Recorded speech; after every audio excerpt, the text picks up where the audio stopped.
voy a presentarle a la doctora Nancy Valencia Donat. Ella es abogada, es mediadora, abogada del niño en la Escuela del Ministerio Público y el Colegio de Abogados de Salta de la misma provincia. Desempeño profesional, es la directora del Centro de Mediación del Ministerio Público Fiscal de la provincia de Salta. Le dejo por el tema del tiempo. Bueno, muchísimas gracias. Quiero agradecerle especialmente a Leonardo esta invitación tan especial al Congreso y a la Fundación Mediar.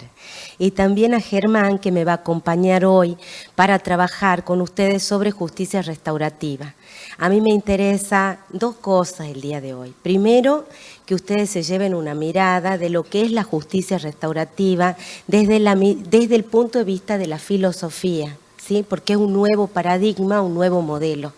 Y por otro lado, qué es lo que se está trabajando en Salta sobre justicia restaurativa, porque es una manera de una exposición, de hacer esta exposición como empírica, ¿sí? Para que entiendan los que no están trabajando todavía en justicia restaurativa, cómo se trabaja y cómo se trabaja en mediación restaurativa. Y bueno, le agradezco a Germán, que me va a estar acompañando. Me gustaría que le den un micrófono a él también, porque la idea es hacer esta exposición juntos, a la par. Bueno, yo les voy a pedir que me pongan el power que traje, que habla de la mediación penal como una práctica restaurativa en la provincia de Salta.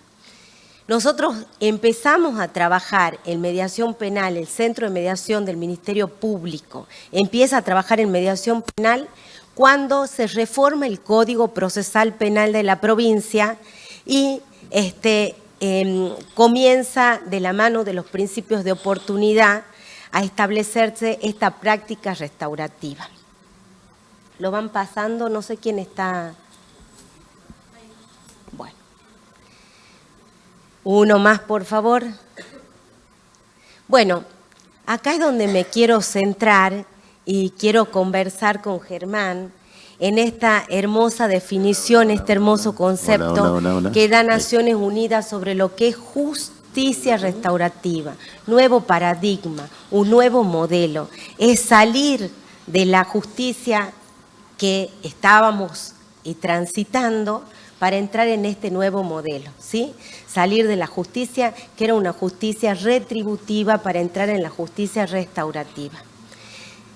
Podemos decir que es una respuesta evolucionada al crimen, ¿sí? Y entonces, contemos lo que es tener una mirada evolucionada. Hola, ¿se escucha? Buen día, muchas gracias por esta invitación. Nos pareció lindo ir conversando algunas cosas sobre el tema de justicia restaurativa. A mí lo que me tiene impresionado de estas prácticas que venimos llevando en Lomas de Zamora, pero también sé que son las mismas prácticas o con el mismo espíritu en Salta y en otros lugares del país, es el terrible, el gran potencial de la persona humana, ¿no? Es maravilloso eso, ¿no?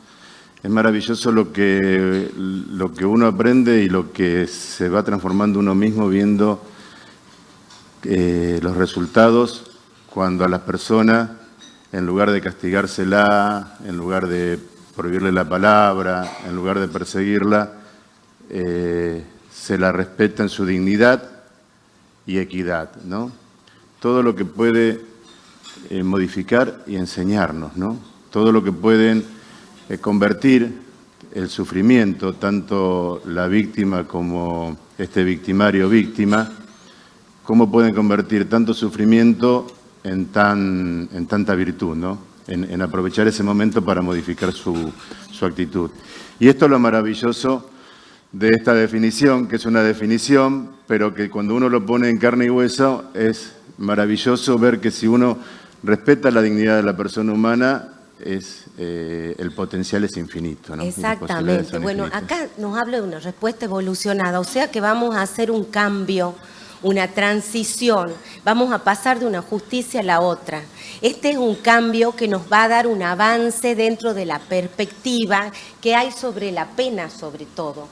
Yo digo, respeta la dignidad y equidad de cada persona construye comprensión. ¿Cómo construye comprensión? Construye la comprensión en el diálogo, en la generación de empatía que se busca entre víctima y victimario. Porque acá hay tres personas, o tres dolientes dentro de lo que se entiende por una conducta antijurídica, típica, culpable, que son la sociedad, que es la víctima, pero también el ofensor. Y acá le damos paso a la pena. Hoy se resignifica la pena como sanción, ¿no? La pena como sanción del Estado para el sufrimiento ajeno, porque el Estado está legitimado a infringir un sufrimiento. Hoy la pena vincula... Que ya tenemos sabido y virtudes y escrito desde el año 70, desde Neil Christine hasta Luz Ullmann, que nos manifiestan la inutilidad de la pena, ¿no? Neil Christine en la década del 70 escribía sobre la pena inútil, la inutilidad de la pena o el simple placer de un sector para castigar, ¿no? Y si lo ponemos bien sinceramente, yo creo que ya nadie habla de que la pena tenga otro sentido que el de castigar. Y por ahí el de asustar a determinados sectores para que no cometan algunos hechos. Pero nada más que algunos sectores. Pero no llega a ser lo suficientemente persuasiva, porque si lo que persiguiera la pena es la persuasión, no existiría el delito, ¿sí? Entonces, no llega a condensar esa persuasión. Las sociedades tenemos que pensar en otra forma de resolver los conflictos. Y hoy, gracias a la mirada de la justicia restaurativa, el delito se lo ve como un conflicto donde hay un tejido social que ha sido dañado, hay una persona que ha sufrido ese menoscabo y que, conforme a la idea de justicia restaurativa, para promover la armonía social es necesario que se sane esa víctima, que se sane el tejido social. ¿Cómo se logra sanar el tejido social? El tejido social se sana en el diálogo, en el reconocimiento, en la comprensión, en la generación de empatía que se da en el diálogo. La justicia restaurativa, este modelo especial, no está solo pensada para la práctica de la mediación. Y sin embargo, en los códigos se acota la posibilidad de llevar adelante la práctica de mediación a delitos que tengan menos de 6 años de prisión en abstracto, como pena de prisión en abstracto, ¿sí? Y a otros delitos más, por supuesto, como ser, por ejemplo, los delitos contra la integridad sexual, contra los poderes públicos, ¿sí? Entonces, es importante ver que si nosotros entendemos que la justicia restaurativa es una filosofía que está por encima de lo que es estrictamente la mediación como práctica restaurativa, tendríamos que pensar que se puede resolver dentro de las fiscalías una escucha activa de la víctima, que eso en realidad no es lo que está pasando. El único espacio que queda acotado para la justicia restaurativa es el proceso de mediación como práctica. Y a ese proceso nosotros como mediadores tenemos que sacarle el jugo, invitar a las partes para que las partes conversen dentro de ese proceso de mediación, donde el mediador es un guía, donde los invita a entenderse, donde yo digo que las almas se juntan. Y si nosotros miramos las conductas como valiosas o disvaliosas y entendemos qué son los valores, ¿qué serían valores para ustedes, por ejemplo? Germán, para vos un valor. La solidaridad es un valor, humanizar las relaciones personales es otro valor, el tener en cuenta a la otra persona, el amar, la diferencia. Y esta idea que yo te contaba, ¿no? La de una garantía constitucional de que nadie puede ser penado si no ha vivido un proceso de amor previo al hecho del proceso, ¿no? Experiencia de amor como un lugar que nos hace que querramos vivir en sociedad y modificar nuestras actitudes para integrarnos a esa sociedad. Porque si en la sociedad nadie nos quiso, nadie nos crió, nadie nos bien trató y nadie nos dio un trato humano, no vamos a querer vivir en esta sociedad. Y entonces es entendible que trate de hacer daño a la otra persona, ¿no? Y el daño al tejido social del que formamos parte y con el que no nos sentimos cómodos, ¿sí? Por eso la responsabilidad no es solamente de la víctima o del victimario, sino es una responsabilidad social, porque la sociedad tiene la responsabilidad de educar en valores como la amistad, en valores como la verdad, en valores como la justicia, en valores como el bien común. Estas guías que tenemos, que son interiores, y que las depositamos también como guías de conductas valiosas que ve la sociedad. Es lo que queremos que las personas, en definitiva, transiten, que la guía sean los valores. ¿Y qué es, en definitiva, el delito? El delito es una conducta disvaliosa para la mirada de la sociedad. ¿Y qué pasa cuando las personas se juntan en un proceso de mediación y conversan? Cuando hay una asunción de responsabilidad de lo que causó un daño, un dolor, una aflicción, ¿qué conducta tenemos? Tenemos una conducta valiosa. Esa conducta disvaliosa del delito se ve compensada por una conducta valiosa. Y si además ofrecemos, porque queremos enmendar la situación, una reparación, ¿qué conducta es esa? Al final estamos convirtiendo el Otra veneno en conducta medicamento, valiosa. ¿no? Como hacían con esto de los venenos de las víboras, que ahora no me sale, que convertían el veneno en medicamento, ¿te acordás que curaban el cáncer? Así estamos haciendo, ¿no? Sí, por eso tenemos la víbora enroscada en la copa, los farmacéuticos tienen la Sí, víbora enroscada. por eso estamos convirtiendo algo malo en algo bueno, ¿no? Bueno, en el proceso de mediación se logra eso, se logran ver aflorar conductas valiosas. La conducta valiosa del que toma la responsabilidad, la conducta valiosa del que ofrece algo para enmendar la situación, la conducta de la víctima que logra entender la situación en la que fue vulnerada y por qué, que mira a la persona que le robó, que en un momento era un delincuente, con nombre, con apellido, como otra persona. Y en ese entendimiento se ponen sobre la mesa los valores.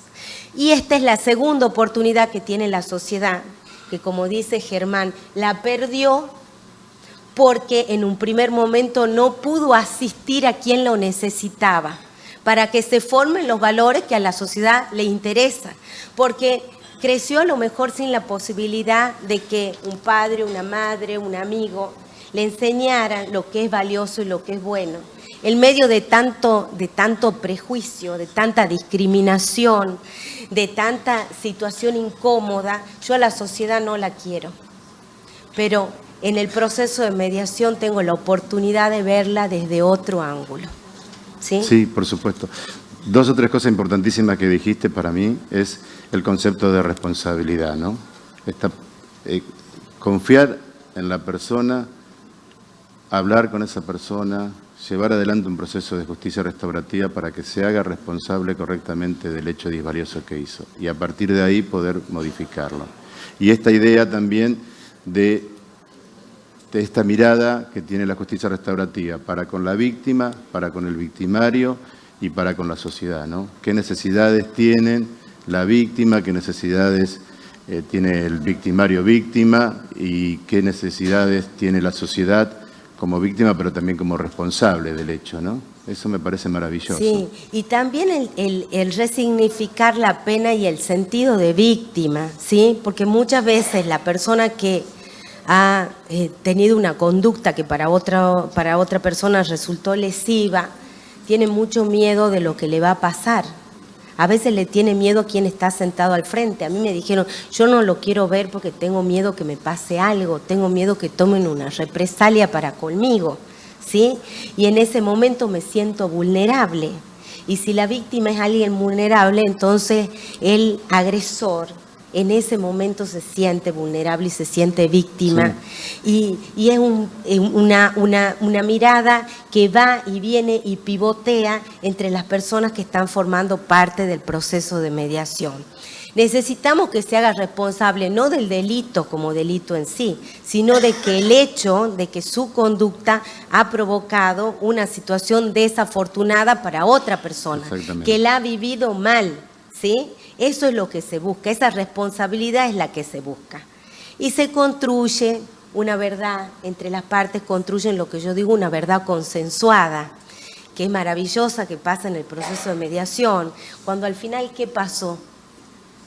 Claro. ¿Qué pasó? Sí, pero además, otra cuestión muy importante es que la víctima termina venciendo ese miedo y puede volver a caminar por las calles de su ciudad sin ya tener el miedo que tenía, no solo de enfrentarse al victimario, sino de salir muchas veces, de volver a tener, y ese es un proceso de sanación. Cuando vos preguntabas, ¿qué quiere decir esto del proceso de sanación? Y que la persona pueda vivir igual que antes que le sucedió el hecho. Esto me parece muy importante. Bueno, eso es muy importante y está por encima de lo que podemos entender por reparación, ¿sí? Bueno, entonces vamos a volver a la filmina para que aprovechemos. ¿Por ahí alguien quiere hacer alguna pregunta? No sé. Sí, sobre justicia restaurativa. Bueno, seguimos. Seguimos. No sé quién la está pasando, uno más. Vamos pasando. Bueno, ¿este es el que seguía? Bueno, acá hablamos de que en la provincia de Salta, como les decía, nosotros hemos acotado los delitos que se puedan tratar en el proceso de mediación, con lo que estoy completamente en desacuerdo, porque entiendo que se puede tratar todo tipo de delito en el proceso de mediación, que el mediador puede intentar que las partes se entiendan, más allá que este entendimiento lo lleve o no a hacer un acuerdo y más allá que este acuerdo lo mire el fiscal o lo mire el juez de garantía con los ojos que le permita a él su sana crítica y el derecho, ¿sí? Pero me parece importante que entendiendo la justicia como un proceso sanador, lo puedan transitar todos. Todas las víctimas y todos los victimarios. Sí, a veces la ley nos ayuda porque nos pone el tema en el tapete. Dice, bueno, ahora se puede hacer justicia restaurativa, ahora podemos llevar adelante como salida alternativa, que ese es un término que no nos gusta, determinados delitos o determinados hechos. Nos ayuda, pero también nos limita. Porque vos y yo compartimos que lo importante es el perfil de la víctima, el perfil del victimario, si tienen la posibilidad, la voluntad y las ganas de modificar esa situación, sea cual sea el hecho, porque de última seguramente lo que resolvemos son conflictos, sea cual sea el hecho, cual sea la imputación jurídica, es posible pasarlo por justicia restaurativa. Exactamente, seguro. Todo es posible pasar por justicia restaurativa, porque el fin más alto que persigue la justicia restaurativa es la sanación para la reinserción social, ¿sí? Pero de todas maneras nosotros tenemos que trabajar con el código que tenemos y el código que tenemos, que es un código mezquino, nos deja la posibilidad de llevar adelante solamente aquellos delitos no mediables, que son los que están en el 235, que ya les cuento que está en la otra filmina, la violencia contra las mujeres, ¿sí? Que está especialmente prohibida por la ley, los infractores que no reconocen su responsabilidad en el hecho, si yo no estuve, si yo digo que no estuve y no quiero reconocer responsabilidad en ese hecho, si yo no fui y digo que no fui, así haya sido, no puedo trabajar con una persona que no reconoce su responsabilidad, su presencia y que su conducta ha generado un daño. Necesitamos también. Quedan afuera también aquellos infractores que tienen una capacidad restringida, ¿sí? Porque necesitamos hacer un proceso de reflexión. Y si no tengo la posibilidad de hacer ese proceso de reflexión, posiblemente no voy a tomar responsabilidad ni pueda responder por eso, ¿sí? Entonces, estos son los impedimentos en los que la justicia restaurativa no puede ingresar a través de la práctica de la mediación. Pasemos a la otra filmina. Esta es el 235, ¿sí? Estas son las limitaciones. No se podrá mediar o no procederá a la mediación en estos delitos.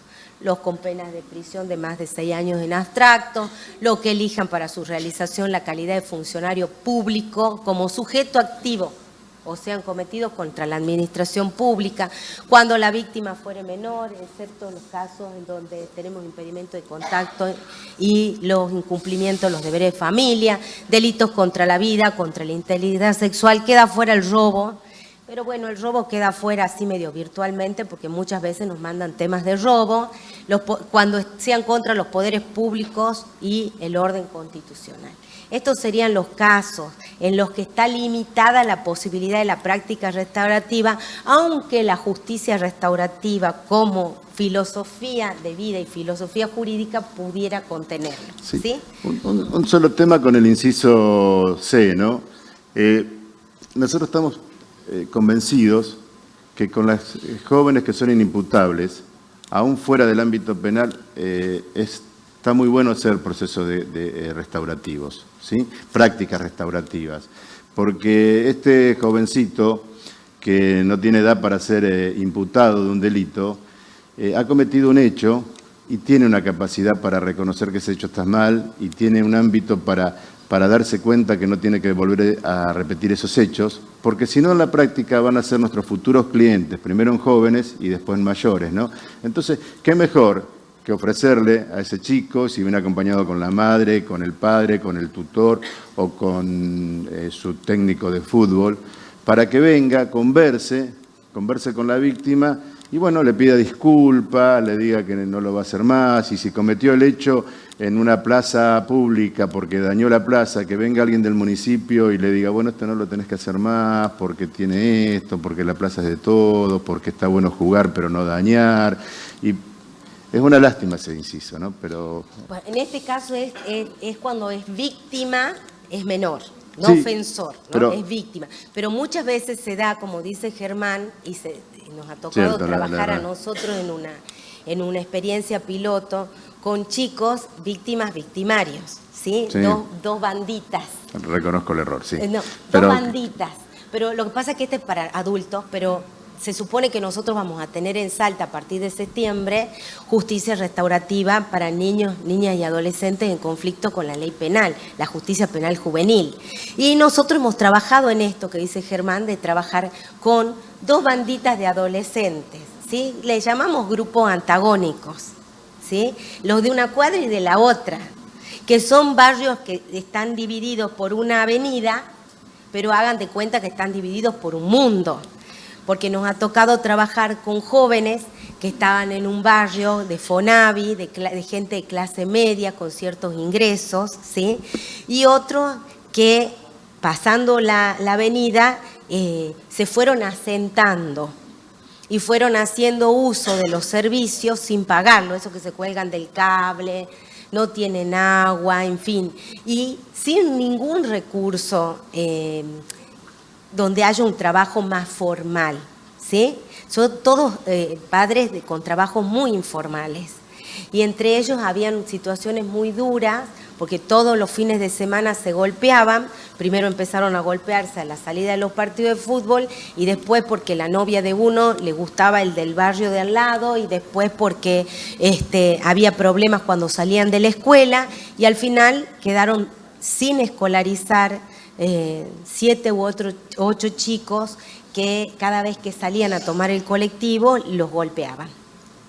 Y sobre eso estuvimos trabajando y fue una experiencia muy linda, y donde uno tiene víctima y victimario que son jóvenes, adolescentes en conflicto con la ley penal.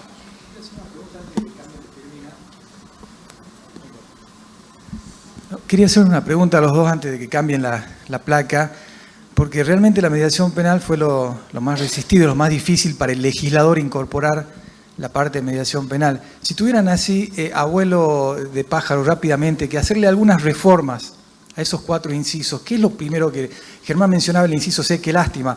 ¿Cómo los redactarían así rápidamente para que quede algo un poco no tan firme, un poco más evolucionado? Bueno.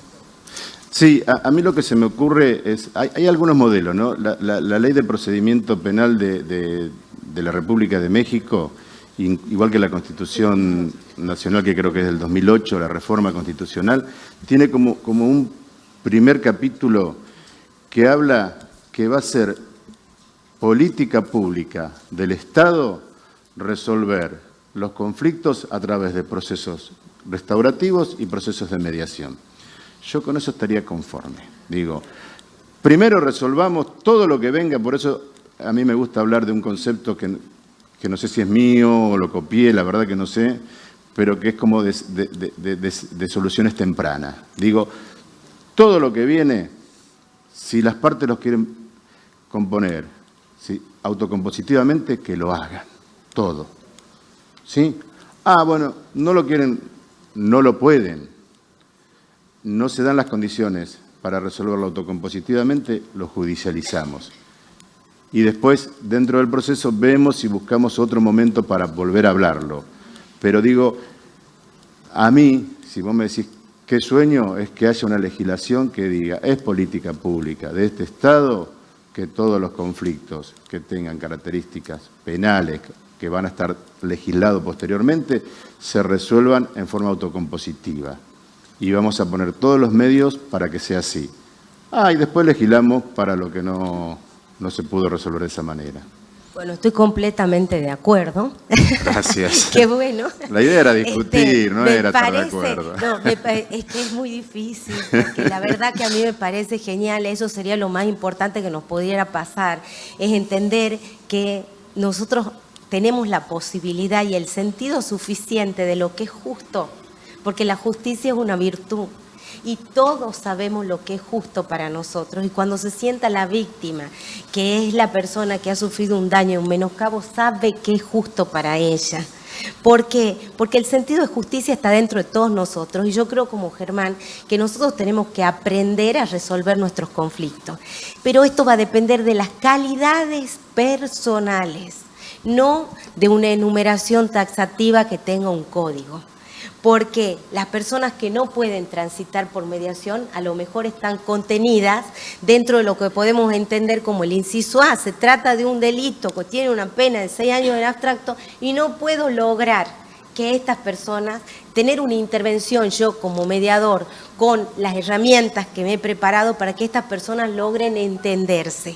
Si yo no lo conseguí, si no pude lograrlo y ellos van a tener que seguir el camino que le toca en la judicialización, es porque no están dadas las condiciones personales.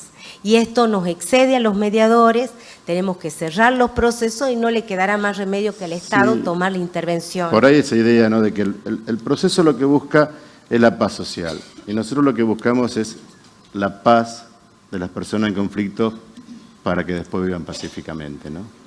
Por ahí esa como una diferencia. Es un escalón, ¿sí? En la forma de la sanación y la forma de lograr la armonía social es resolviendo cada conflicto que se vaya presentando. Bueno, vamos a pasar a... Sí.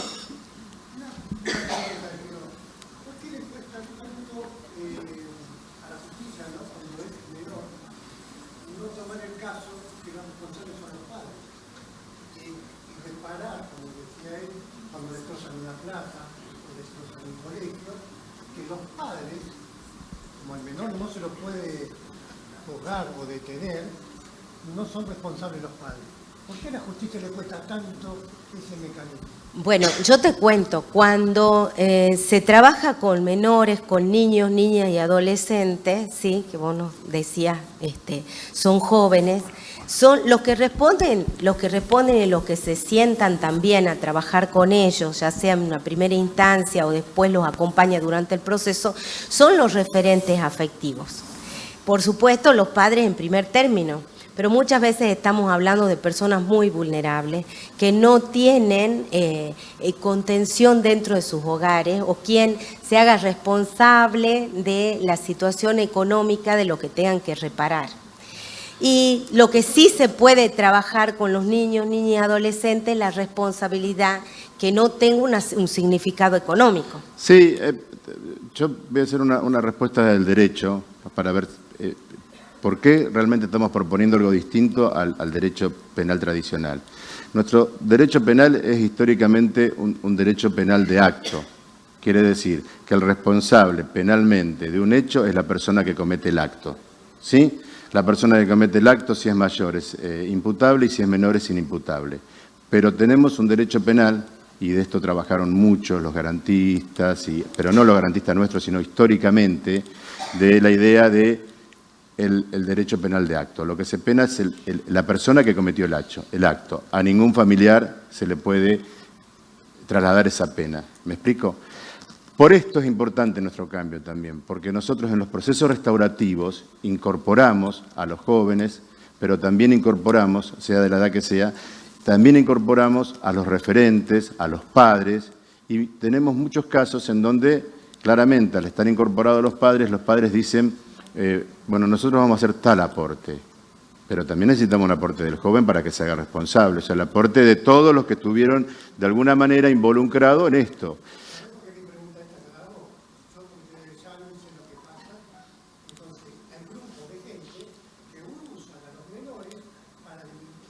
Sí, hacen el... Sí. Porque todo... Como que también vemos que desde la familia tienen que tener un consenso de que las cosas hay que cuidarlas. Sí, por supuesto. Sí, por eso la respuesta es que en los procesos restaurativos incorporamos Sí. a la persona que cometió el hecho, a sus referentes, a sus padres y a todos los que tengan que ver o estar alrededor que puedan colaborarnos para la modificación de esas conductas. Porque la idea es que Pero esa conducta se modifique. te vuelvo a repetir, en el derecho tradicional, y todos hacemos un uso de la ley para hacer lo que podemos dentro de la ley. Y estos sectores también hacen el mismo uso. Dicen, bueno, si yo haciendo esto zafo de la ley, pero lo hacemos todo, ¿eh? ¿Sí? Ponemos la próxima filmina, sí, vamos terminando. Por favor. Bueno, esto es para que ustedes tengan una idea del camino que hace el expediente penal en Salta en un proceso de... cuando el fiscal pide un proceso restaurativo, ¿sí? Nada más que para eso, cómo sigue el expediente, cómo se arma un expediente paralelo, que es el expediente de mediación, que únicamente los mediadores le envían al fiscal es el acuerdo restaurativo o un oficio donde le hace saber que no se llegó a poder componer la situación y el fiscal tendrá que ver si aplica otro criterio de oportunidad o sigue adelante. Nosotros también tenemos la posibilidad que se suspendan los plazos. Pasemos a la otra filmina, por favor. La que sigue, ¿sí? Bueno, que se suspendan los plazos y en su caso, si son suspendidos los plazos, se reanudan, ¿sí? O sea, tenemos una primera posibilidad de llevar adelante el proceso de mediación, que es cuando hace el fiscal la investigación y dicta, y hasta antes de que dicte el decreto de imputación, o una vez que ya dictó el decreto de imputación, donde si en su caso se hace un acuerdo, hay que pedirle al juez de garantía que en lugar del que el juez de garantía le dicte el sobreseimiento a quien cometió la infracción que está tipificada como un delito. Bueno, el diseño del proceso en general es este. Se hace un diagnóstico del caso, se hacen reuniones preparatorias, encuentros conjuntos y si está la posibilidad, el acuerdo. La otra filmina, sí. ¿Cuánto tiempo más o menos promedio llevaría una persona restaurativa? ¿Cuánto tiempo? Bueno, depende de cada caso, pero por lo general no lleva más de un mes si hay involucrada a 2 personas, ¿sí? Cuando se trata de conflictos más complejos, puede llevar 2 o 3 meses. La reparación puede ser material o simbólica, como decía Germán, cuando se trata de niños, niñas y adolescentes, adelantándoles un poco la situación, cuando se trata de niños, niñas y adolescentes, si la reparación la tiene que hacer el joven, van a responder quienes tengan la posibilidad de enmendar la situación con una reparación económica, un pago, una obligación de hacer, ¿sí? Cuando se trata de obligaciones de no hacer o obligaciones de dar o una reparación simbólica como es un pedido de disculpas, bueno, en ese caso, si hay niños, niñas y adolescentes, él mismo, el que participó en el hecho, es el que puede ofrecerla. Cuando se trate de adultos, obviamente quien responde materialmente o simbólicamente es el adulto. Vamos para la próxima, que creo que es la última. Bueno, sí. Estamos sobrepasados y tenemos bueno, vuelo, así que no quiero ser antipático. No, acá terminamos. Bueno, esto es lo que si ustedes quieren fotografiar tiene que ver con la redacción del acuerdo. Lo importante es que el acuerdo no atribuya responsabilidades de culpa respecto al hecho delictuoso, ¿sí? Y muchas gracias, Germán, por acompañarme. Un placer. Muchísimas gracias. Muchas gracias y espero que le hayamos transmitido el valor de la justicia restaurativa. Muchas gracias.